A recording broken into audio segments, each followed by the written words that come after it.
The first time I saw her, she was crying in the rain outside a 7-Eleven at 2 in the morning. And I almost kept driving. That's the truth. I'm not proud of the split second where my hand hovered over the steering wheel, where I calculated the risk of stopping, where I almost chose comfort over conscience. But something in the way her shoulders shook, something in the absolute surrender of her posture, made me pull into that parking lot. I had no idea that stopping would change everything. I had no idea she would save me just as much as I'd save her. Her name was Maya, though I wouldn't learn that for another 3 hours. When I approached with my umbrella, she looked up with eyes so hollowed by exhaustion that I felt it in my chest, that particular kind of tired that comes from carrying too much for too long. She was maybe 19, with a backpack clutched to her chest like a life preserver and sneakers so worn. I could see her socks through the canvas. "Are you okay?" I asked, immediately feeling stupid because obviously she wasn't. She laughed, but it came out as a sob. "My mom," she said, and then stopped. Like those 2 words contained everything that needed explaining. I'm not a hero. I'm a 42-year-old divorced nurse who just finished a double shift and wanted nothing more than to microwave some leftovers and fall into bed. I'd spent the last year building walls around my heart after my husband left, telling myself that caring less meant hurting less. I'd perfected the art of emotional efficiency. Do your job, help where required, but don't get involved. Don't let anyone in. But there I was, inviting a stranger into my car. The story came out in fragments as I drove her to the hospital she named, the one 40 minutes away. Her mother had collapsed at their apartment. The ambulance had taken her, but Maya had no car, no money for an Uber, and every bus line had stopped running hours ago. She'd been walking for an hour and a half before the rain started, before her phone died, before she'd sat down on that curb and let despair win.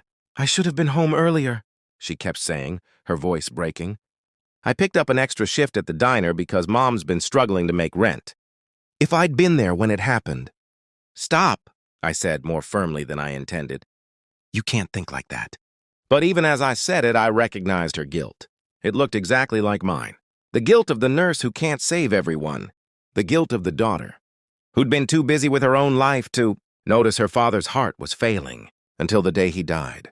The guilt of the wife who didn't fight hard enough to save her marriage. Guilt is a universal language, and we were both fluent. At the hospital, I walked her inside, planning to make sure she found her mother and then leave. Simple, clean, contained. But the receptionist's face told us everything before she spoke. Maya's mother had arrived unconscious. They were working on her. It would be hours before they knew anything. "I'll stay with you," I heard myself say. Those hospital hours stretched like taffy, the way they always do when you're waiting for news that could shatter you. We sat in those uncomfortable chairs designed to prevent comfort, under fluorescent lights that made everyone look half dead. Maya told me about her mother, a single parent who'd worked 3 jobs to put food on the table, who'd never missed one of Maya's school plays even when she was exhausted, who'd taught her that kindness wasn't weakness, it was strength. She always helped people, Maya said, staring at the vending machine across the hall. Even when we had nothing, she'd give someone her last $5 if they needed it more. I used to get so frustrated with her. I'd say, "Mom, we need that money." And she'd tell me, "Baby, we need to be human beings even more." Something cracked open inside me then. I'd spent a year being careful, being protected, being small. I'd forgotten what it felt like to be human. Around 4 a.m., I went to get coffee from the vending machine. And when I came back, Maya was talking to a doctor. I could read the news in the slope of his shoulders before I heard the words, "Stable, critical but stable." She would make it. But the bills, the astronomical bills, would be another story. Maya collapsed into me, sobbing with relief and terror. Her mother would live, but how would they pay for it? How would they pay rent? How would they survive? I held her and said nothing. Because sometimes silence is the only honest response to impossible questions. I drove her back to her apartment as the sun came up, painting the sky in shades of pink and gold that seemed offensively beautiful given the circumstances. Her place was a studio in a building with peeling paint and a broken intercom.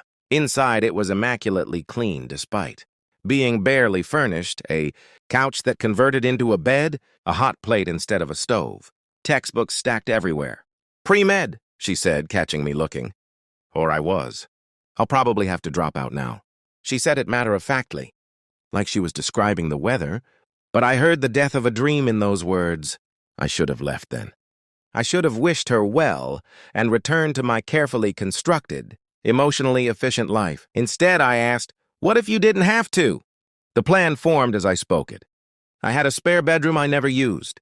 My nursing salary covered my mortgage. She could live with me rent-free, save her money, stay in school. Her mother could move in too when she was released from the hospital. It would be temporary, just until they got back on their feet. Maya stared at me like I'd spoken in another language. "You don't even know us." "I know enough," I said, and realized it was true. She said yes, but with a condition: she'd work for me, clean, cook, help with whatever I needed. No free rides. Her mother's dignity lived in her too. That was 6 months ago. Maya's mother, Teresa, recovered slowly. She moved into my spare bedroom 4 weeks after that night, still weak but determined. She insisted on contributing however she could. So she started cooking. Incredible. Soul-filling meals that made my house smell like a home. Maya studied at my kitchen table every night, her determination fierce and focused. She picked up part-time shifts at the hospital where I worked, volunteering to prove herself worthy of the medical career she wanted. But here's what they don't tell you about kindness. It's selfish in the most beautiful way. Because every time Maya stayed up late studying, I remembered what it felt like to have purpose. Every time Teresa hugged me and called me mija, I remembered what it felt like to be part of a family. Every time I came home to laughter instead of silence, I remembered what it felt like to be alive. They paid me back in ways that had nothing to do with money. They taught me that walls don't protect you. They just keep you alone. They showed me that caring more doesn't hurt more. Not caring is what hollows you out until there's nothing left.